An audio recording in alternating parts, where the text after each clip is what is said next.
Hello, and welcome to the South Coast Artists Index, where artists, performers, and writers, as well as curators, directors, and supporters, anyone with ties to the creative community, drops by to introduce themselves to you.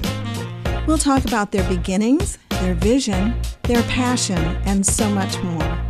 The South Coast Artists Index podcast is brought to you in part by Heavenly Spirits, who invites you to celebrate the art of life and creative communities everywhere. Learn more at heavenlyspirits.com.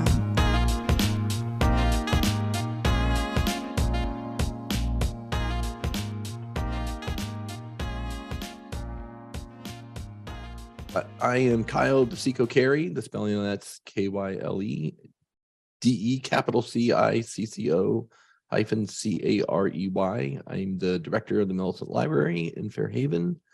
I've been here since October 2020. Before that, I was at Harvard University for a number of years. I studied history at Ohio State and UMass Dartmouth. I graduated with I have a graduate degree in library and information science from Simmons University. And I'm a certified archivist through the Academy of Certified Archivists and a digital archive specialist from the Society of American Archivists. And I also have certification in nonprofit management from the Harvard Extension School. I live in Mattapoisett with my wife, Jessica, daughter, Alice, who's in her first year of college, and my son, Archer, is a third grader. I've got 9 chickens, a corgi, and a cat named Freddie Percury. My spare time, I'm the president of the board of directors at the Mattapoisett Museum and volunteer there a lot. And this is my second time on your podcast here. Yes, so we've got 3 more to go after this, I think. We do have 3 more. Okay. I believe so. Yeah. All right. Yeah. I'll stretch before then. Yeah. Talk about a cold start, and that's exactly perfect for this morning, considering there's ice everywhere, and it is winter after all. I don't know why we New Englanders are in summer, we complain about the heat, and then when we are in winter, we complain about the cold. Complaining you need something to complain about. Exactly. And if that's all you got, that's great. It's a reason for being. I'm jealous. There was a great PSA that they used to put out on network television. The same folks, government branch that would put out those PSAs for various organizations like the NAACP. One of them was, education. It's a horrible thing to lose or whatever. The Smoky Bear, not the bear. Right. That's one of those things people say, Smokey the Bear. No, it's Smokey Bear. Yeah. And I just found that out recently. And then there was one for about voting, and there was a Mexican immigrant, and I'll never forget him saying, everybody complain, and nobody do nothing. Yeah. And it was those words of wisdom, what do they call it? Wisdom in overalls.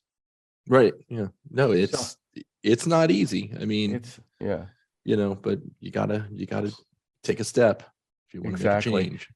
The last time we spoke about Lemuel Eldred, a Fairhaven-based painter, and his relationship with William Bradford, a Fairhaven-based painter. And tell us about William Bradford, because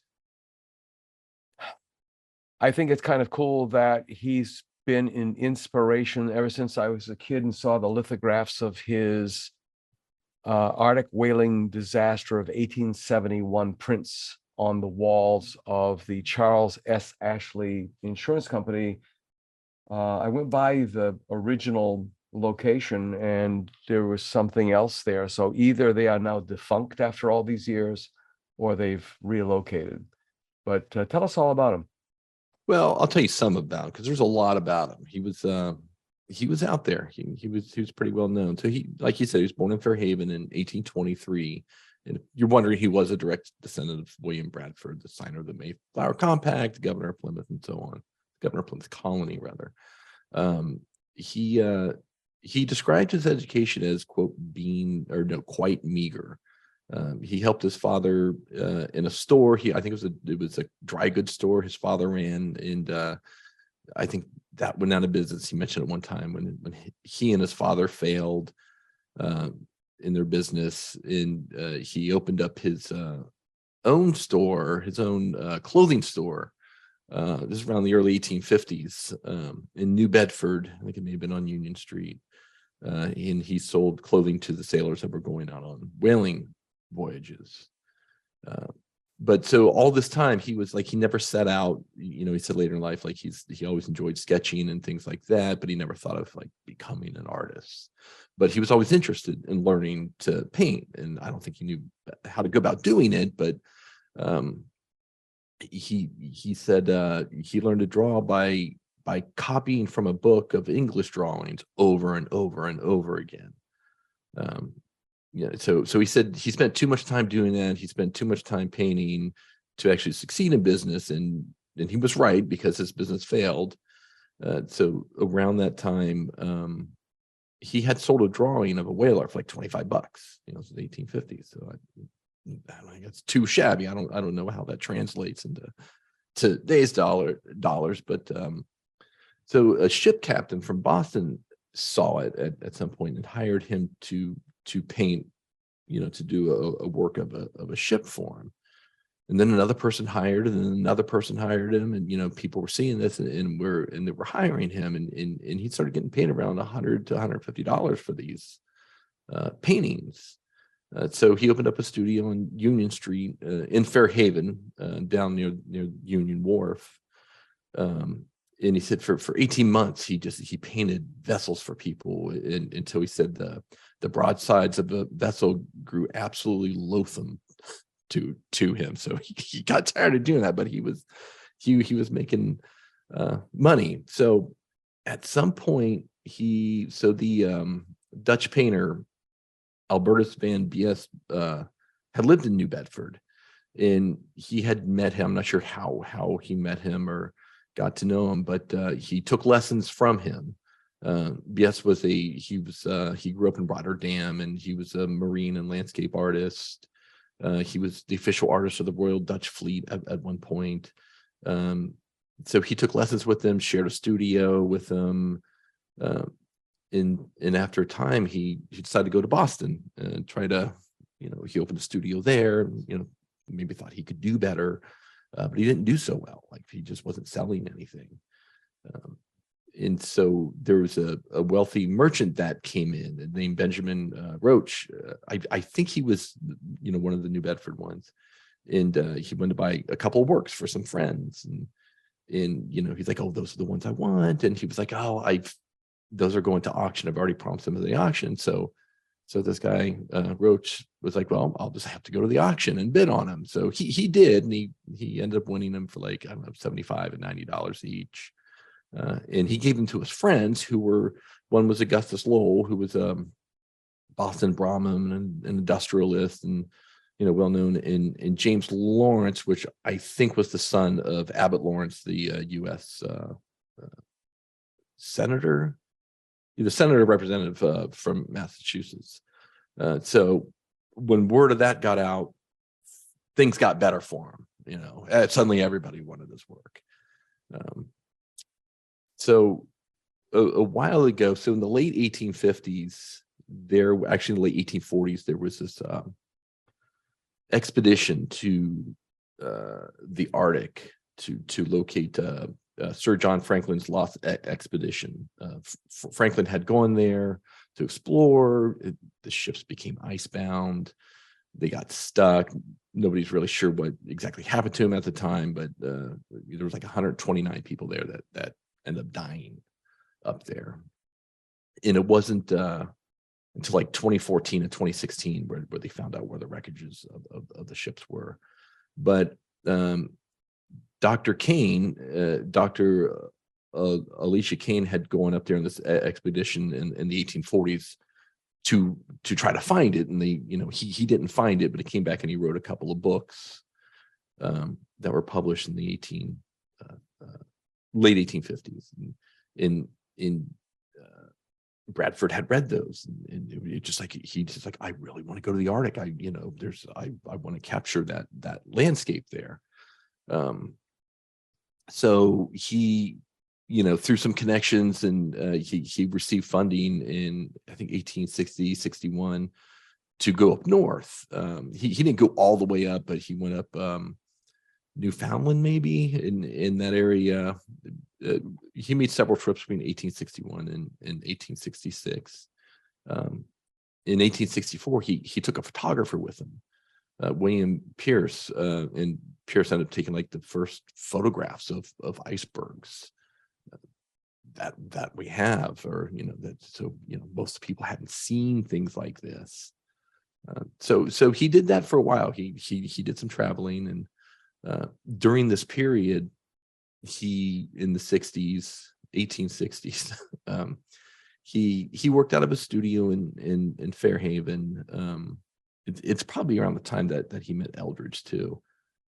He also lived in New York, and he worked out of the 10th Street studio, which was a studio that was designed by architect Richard Morse Hunt for the purpose of providing housing and studio space to artists. It was the first of its kind, and it opened in 1858, and all these well-known artists that ended up working out of there, and Hunt had actually had an office there. Now Richard Morse Hunt is also the architect that designed the Delano crypt or tomb over at Riverside Cemetery here in Fairhaven. So that that really helped turn, not the tomb, but the 10th Street studio helped turn, played a part in turning Greenwich Village into this art center. And then in like the 1950s came along, and someone purchased it, bulldozed it, and put up an apartment building. So it's just kind of sad. But anyways, he was he worked out of there, and in Fairhaven, spent time in both places, and then in 1869, this is kind of like his big thing. He took a trip further up north, like he went well into the Arctic. He took some photographers with him, and he took the Isaac Hayes, which I was like, hey, Isaac Hayes. I'm like, no, that's not what you think. It was Dr. Isaac Hayes who had accompanied on the expedition to find the lost expedition. He had gone up there on that trip in the 1840s. So Bradford wanted him to go along with it because of his expertise and his, he survived that. He's like, I could really use that on this trip. So they went up there, and along the way, they took these amazing photographs. They photographed indigenous peoples. They, around Greenland. They captured photos of polar bears, and they also killed polar bears and ate them there. So they did it, and they took all these pictures, and it's speculated that Bradford took pictures as well. Like initially, I don't think they think he did, but it turns out he may have taken a lot of photographs there too. He published a book in 1873 called Arctic Regions, with the photographs, with many of these photographs that were taken on this on this trip. There are about, I think, 141 actual photos, and they actually they printed these photos. So they had these glass plate negatives. So you have to understand, going up there at that time, like this huge camera equipment, and these were all these big glass plate negatives. I'm not sure how big they were, but I think they were fairly large. It's all heavy stuff, and this equipment, and they had to. I think they were, the whole photographic process, and so it was a lot of. I mean, that was a big process to have to go through there to start. To build a tent around the camera. I mean, that's a wet plate process. I mean, they had to just basically had this house around the camera to stop it from freezing, right? Oh, I would think, yeah, I have no idea how they, that's what I was wondering, like, well, how do they do, and they have to like do the process fairly quickly in order to to develop the negatives. And yeah, I'm amazed by it, but like, I can't even imagine, I can't even take a decent picture with my phone. Yeah. I can't imagine carrying around glass plate negatives with me. So they printed all these photos, and they're actually pasted in this book that they produced. And they were supposedly only printed 300 of these. These are printed in England. The book, it's not like, you're gonna take this book off the shelf and show people.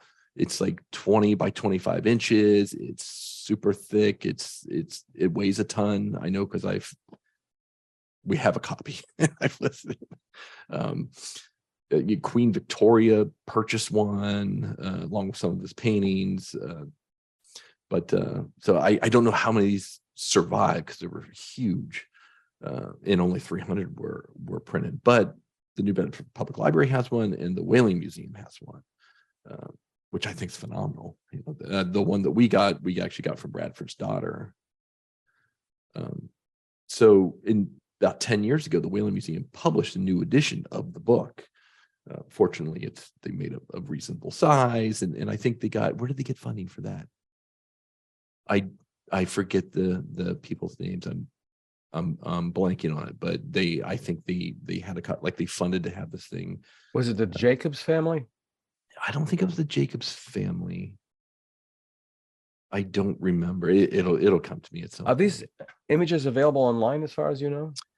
I don't think they're available. I haven't seen them online.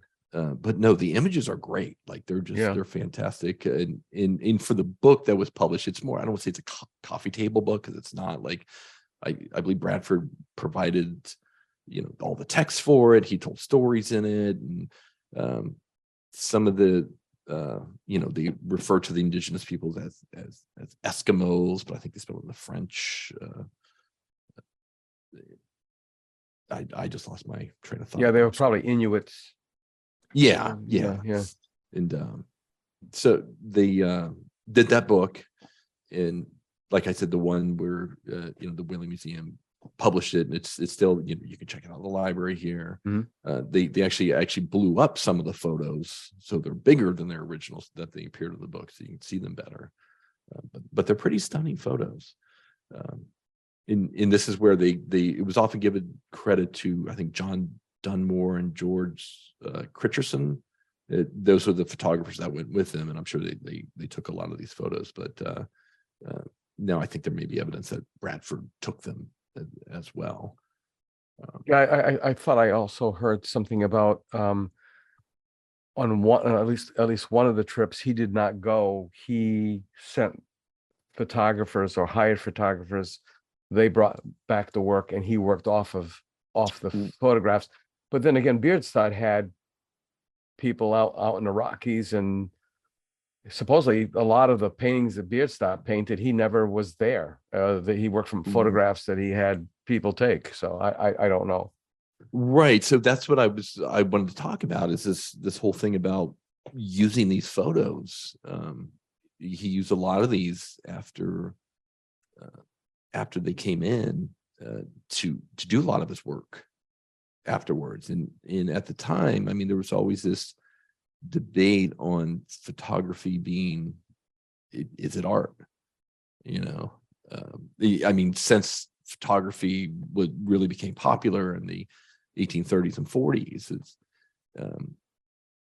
I was reading a little bit about this. There was this publication, the American Annual of Photography and Photographic Times Almanac in 1887, and there were all of these writings on opinions on that very subject. And this one guy says, somewhere, thought it was a good thing. It is art, and others didn't, and they were really critical of it. And this one guy says that the vital force that is to make photography grow and rise is the art element in it. But he complained about how it was being done. These photographers would use all these props in their photography, especially with like portrait photography. It's complaining about the paper mache rocks and items people would hold. You know, he's saying you should focus more on the subject, not on trying to make, you know, add all these little details to it that like the camera will get details. You don't have to add details to it. But, you know, and he says no one has ever climbed to art on a pile of furniture. He was like saying, just get like chairs, like people would always be standing by a chair or sitting in a chair. And there was a great series on PBS years ago. I used it for my art history classes when I was teaching. And I can't remember if it was Frontline or American Experience, but I think it was 100 years of photography, 100 years of American photography. But they went all the way back, and they showed how from Niesespor, the Frenchman, how, you know, it took off, and then how it was ridiculed as almost a toy, and then the thing just bloody exploded, and it's such a French thing. Within a year of the introduction of photography, as difficult as it was to produce photographs, the Parisian Vice Squad did 1,400 arrests for pornography. So it was like from the that's right, get-go, bang. I mean, they were already producing that stuff. And then of course, and then we saw that with the internet, right? yeah. And it's funny because you know, I'm old enough to, I'm of the radio generation.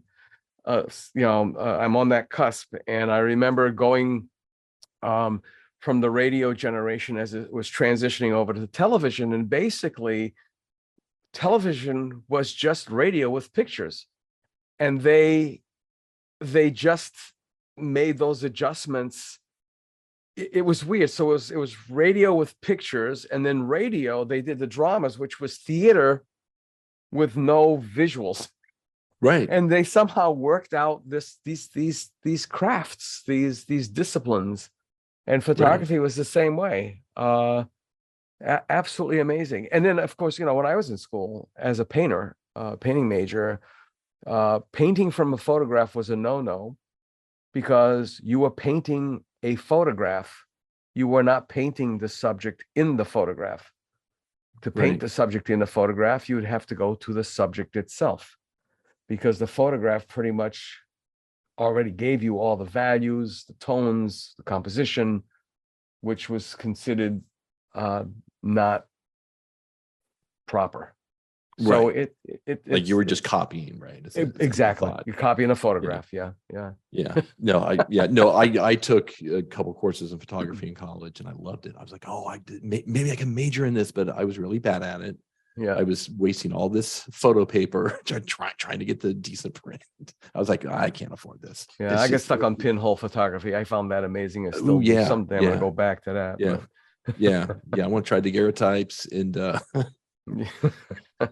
But so, I mean, these guys there was a vibrant culture going on, and you know, and just quickly to go back to the advent of photography, there was when Dunkin' Donuts had they pushed their croissants for, like, even when I think that was they were adamant that croissants were going to be part of their offerings. And I always got, as a former marketer, always got the feeling that they weren't doing quite well. So their advertising was always pushing the croissants. And they had this one chef who, you know, he had the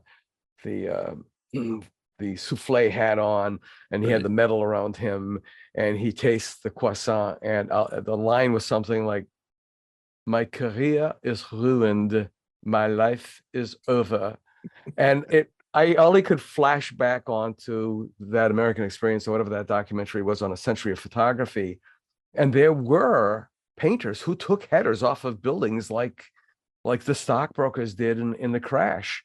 They thought, this is it, I'm screwed. Wow. What do I do? So there was like this antagonism between photographers and painters from the get-go. And then we're looking now at the 60s. So a scant 20 years later, 25 years later, now there's this union of the two disciplines. Right. One supporting the other. Right. In this debate, went on and on and on. Yeah. So I mean, what I had looked at was like the late 1880s. Right. It And, wasn't until Stieglitz came along right. and turned it all upside down and said, wait a minute, it isn't art. Yeah. And so They went through that weird thing where they were trying to make paintings. They were trying to make photos look like paintings with rubbing Vaseline on the lens. And it was so weird. But anyway, I'm sorry. Yeah. No. And I was gonna say, and then we get Instagram where like for a while there was this, well, not even with Instagram, there was this where you take the film and try to recreate like the light leaks in the I forget what that's called, but I think it was like 10, 15 years ago. That's what everybody was trying to do.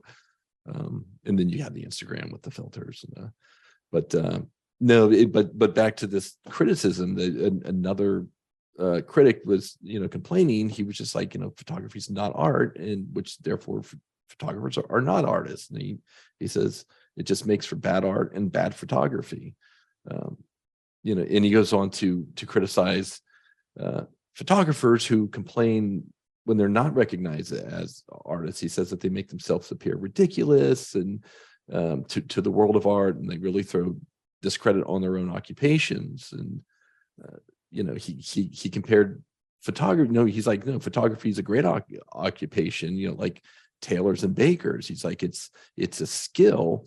And he goes on to say that photographers are more useful than about 3/4 of painters and 9/10 of sculptors. And you're less dispensable than they are. So you'll have a job. So, and then I think that goes back to what you were saying about, painters being threatened by photography. Like, there was this kind of mindset about there, like, yeah, this could, you can do the job better than a painter, but you're not an artist. It's not what that is. It's a whole different skill set. It's funny because the world hasn't really changed at all. No. It still remains the same. There's always those naysayers. There's always the poo-pooers. Right. Yeah. Wow. Imagine these people had seen Star Wars and then the sequels. So how did Bradford survive all of this? Well, he did pretty well. So so when he talks about using the photography as I was trying to find like criticism, like what were people saying about this? I really didn't. I'm sure it's out there. I just have access to it because I honestly don't. A lot of what I knew, I just knew basics about William Bradford. So this has been like a great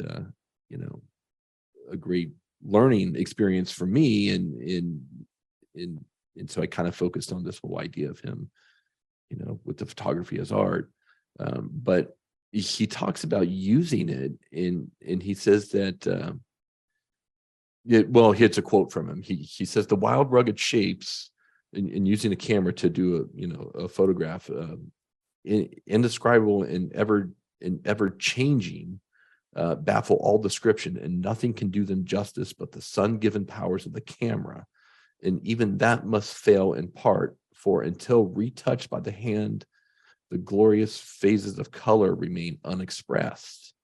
Right? Because I getting a couple things from there. Like he's like, talking about like this power of God and the sun, and then him as, there's a spiritual aspect to this, and he's using, his God-given talent to take this picture. And these weren't color photos, right?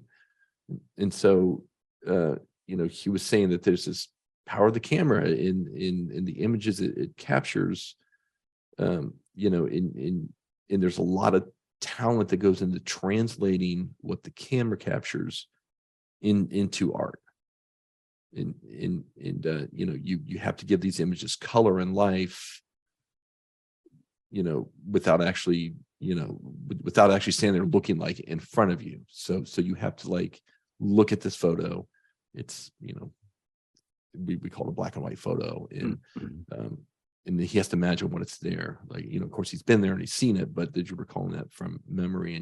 And his paintings were like, so like, they had a lot of realism with that, illumination to it. There's a little tiny painting of an iceberg.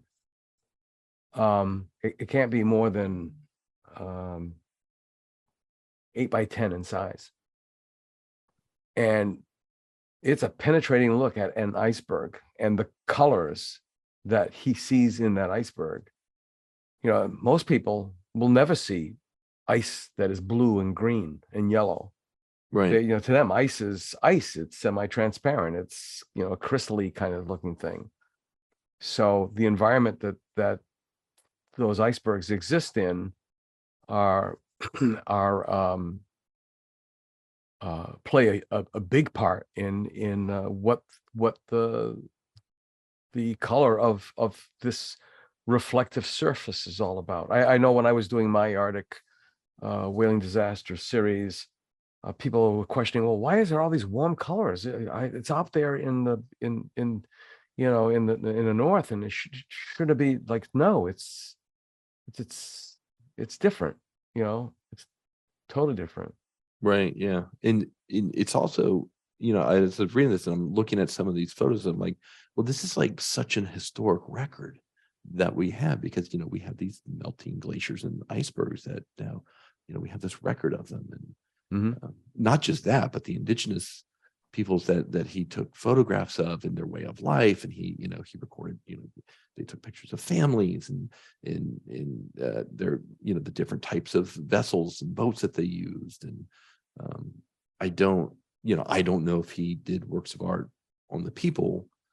You know, I think that'd be fascinating, but he, you know, he's mainly a landscape and seascape artist.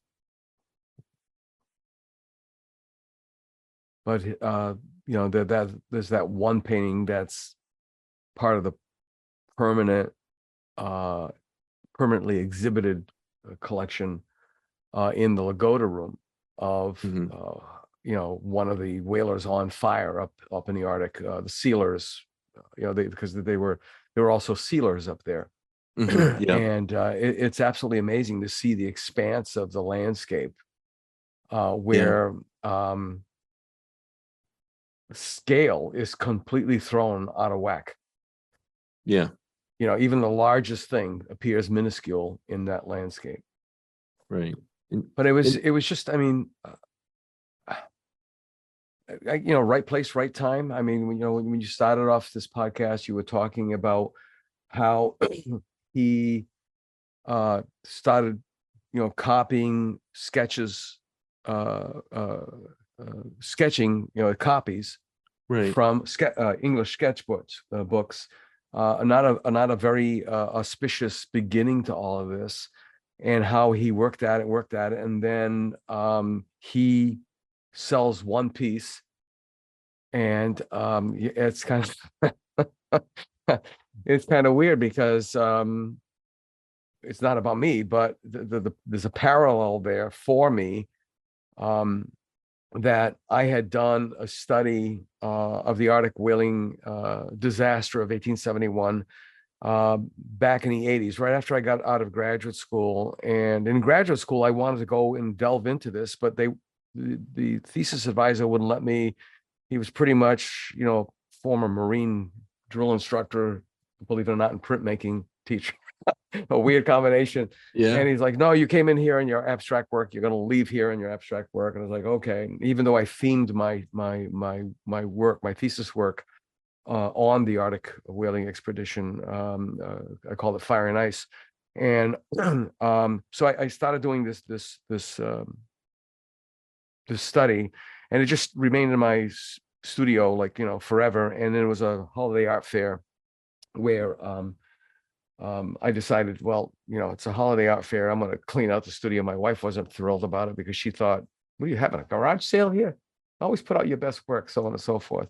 So it was the only figurative piece of work in this exhibit in my booth. And all day long, the first day, people would walk right up to it and they would say things like Shackleton, which I found interesting because when I was at the University of Miami, this is pre-internet. It was very hard to get any information, you know, without spending hours in the library. And so I bought Survive by, you know, Shackleton's expedition, which was, my God, I almost knew what was on the next page before I turned it, that kind of inspiration.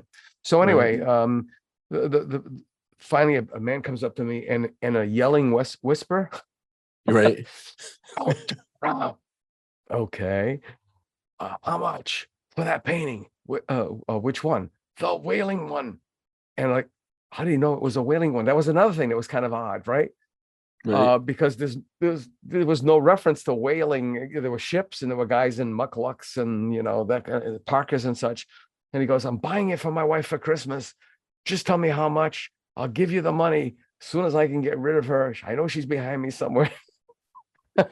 So Yeah, I it's sold tough it when to you him. go out shopping with us. Yeah, so I sold it to him, and all of a sudden my wife went, what do you mean, this is something that's mesmerized you. You're a storyteller. Your mom's a storyteller. I think it's about time you started telling stories, and that's what got me back into it again, Yeah. and because that was the story that I was the most interested in ever since I was a kid, was how could you be in a vessel, hearing it moan and groan, and hear the wood start to splinter.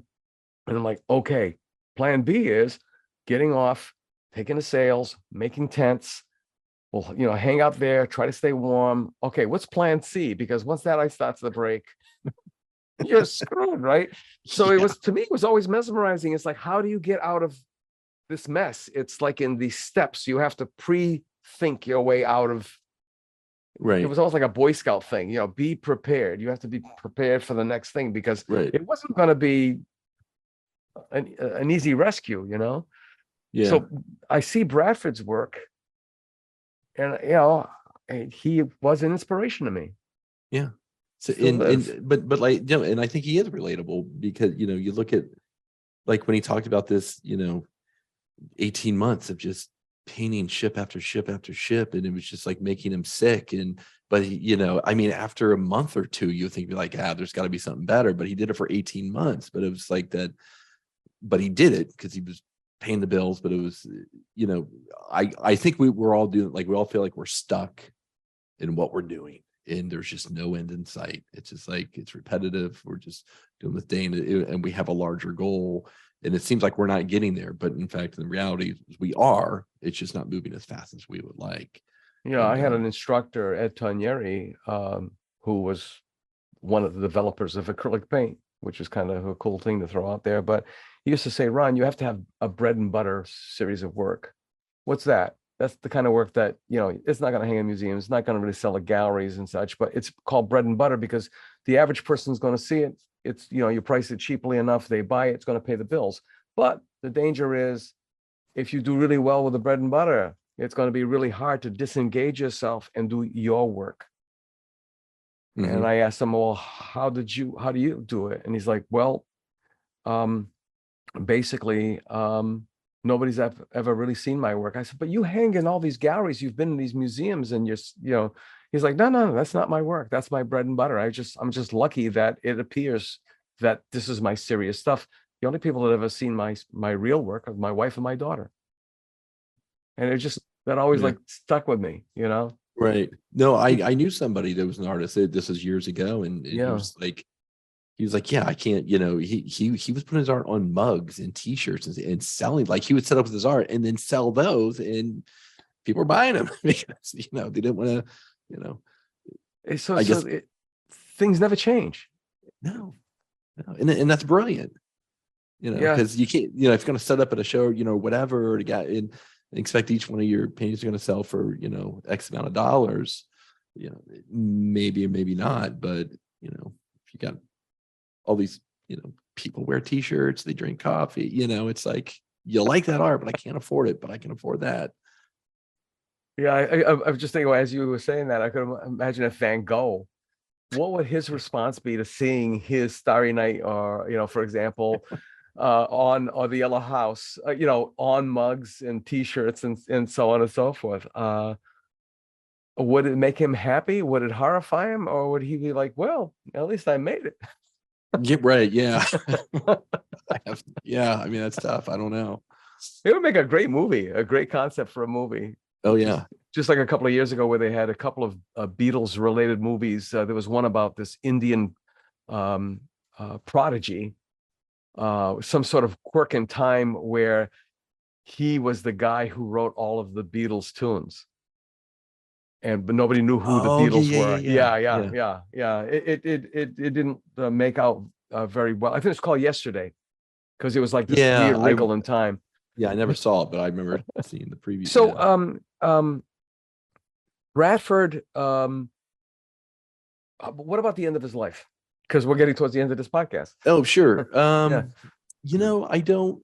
So the end of his life, I mean, he was still working. He had a studio in New York.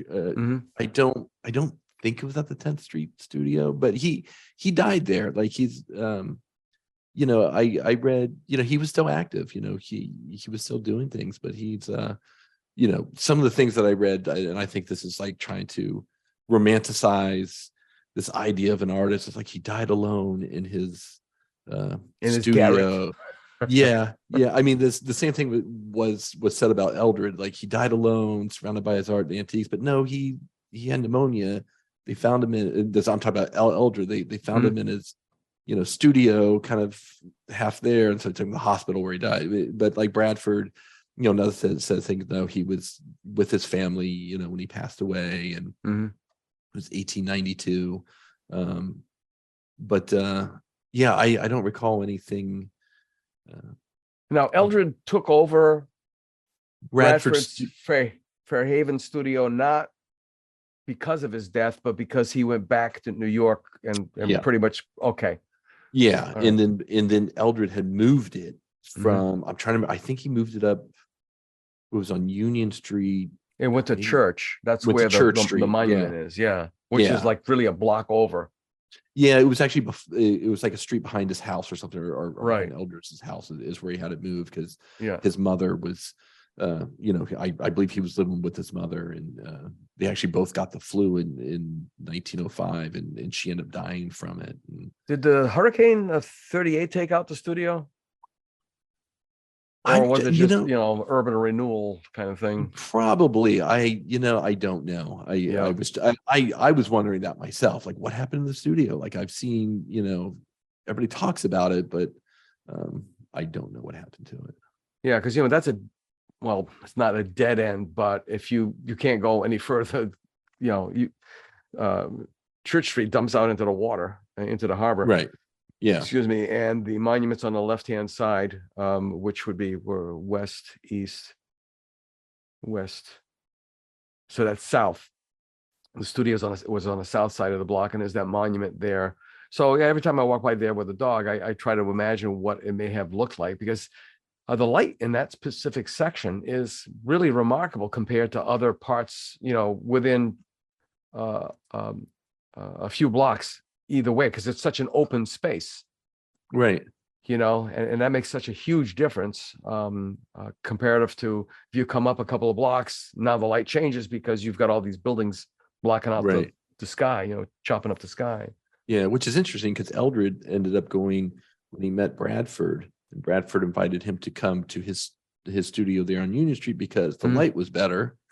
But then Eldred moved it back over to where he was living. It still worked. Well, things change. I think Eldred was just like, yeah, it's really bad. Can I work here? Yeah. It's you know, it's funny because I go down on to the Union dock, Union Wharf, and I go down there only to try to force my memories of my stepfather's last fishing vessel, which was the Annie M. Jackson. He left port in that vessel, was severely injured during a big North Atlantic storm, and it ended his fishing career. And I'm trying to remember things. And I'm saying to myself, "Gee, a couple of buildings over here and make some nice studio space." You know, so yeah, you just never know. But you know, all this stuff all tied up together. I mean, this is the spirit of this place that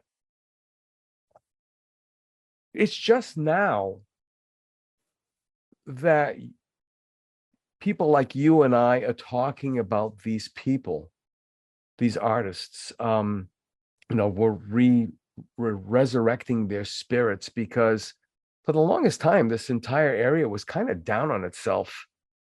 Right. And didn't remember, hey, you know, there were some very cool, forward-thinking, remarkable people who created these milestones in history, and it was just outside of our doorsteps, you know? Right.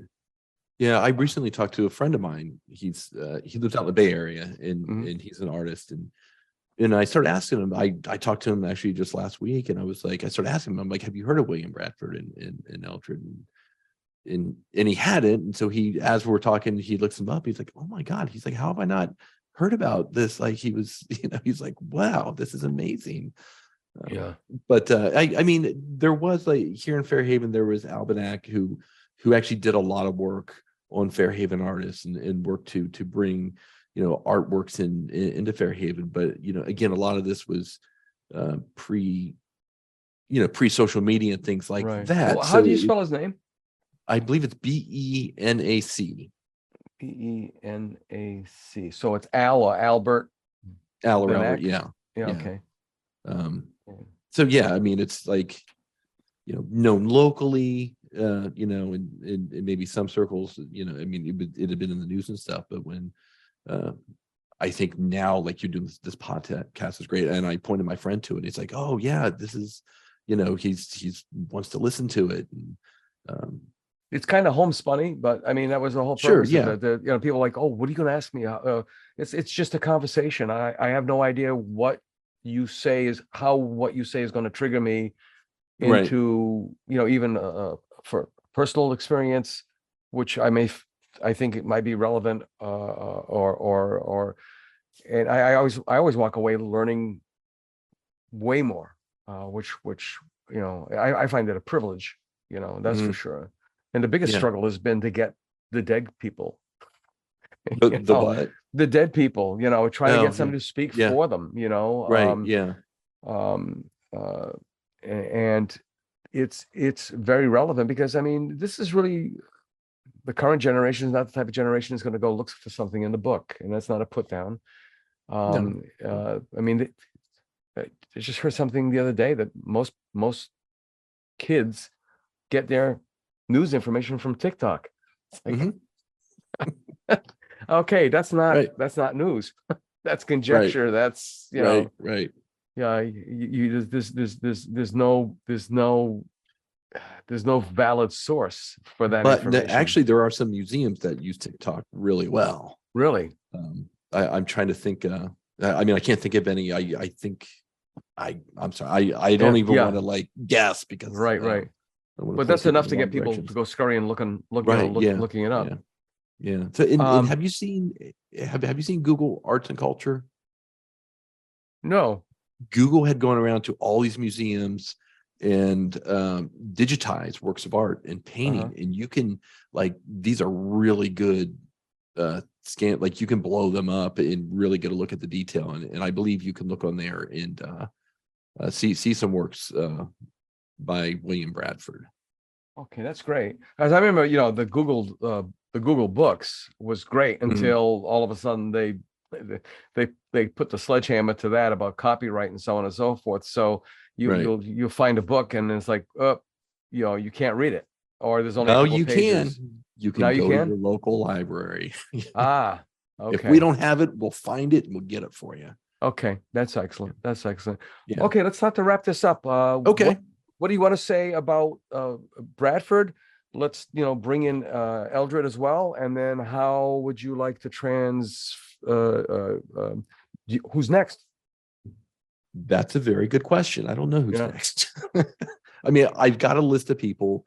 Some things that I've I don't know if I don't know. I need to think about it because I have come up, like we talked before about like women artists and I do have a couple names that I want to look into. I mean, it may not be for the next podcast, but hopefully the next 3. But like we talked before, there was like R. Swain Gifford, and so we'll see. All right, I'm not sure yet. Sounds good.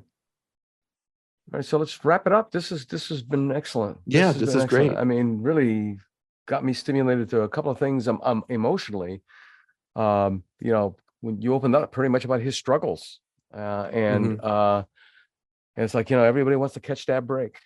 Everybody wants to hook onto that star. Yeah, but it's like when it happened and his talent came out, and people, it was like it just opened up so many doors for him. And Yeah. unfortunately, there's so many talented people out there that don't always get those breaks. Yeah. Well, excellent. Thank you so much. Thank you. Well, folks, this is another chapter, another episode. I'm having know the what you Looney mean. Tunes, the Looney Tunes. That's all, folks. Yeah.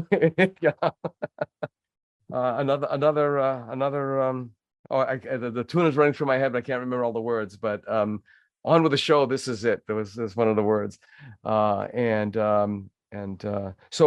we're looking forward to having you on again, so that we can talk more and listen more about these incredible individuals from this little town. And we'll take it from there. So, folks, thanks so much for listening, and we'll see you next time. Be kind to each other, and play it safe out there. Bye-bye.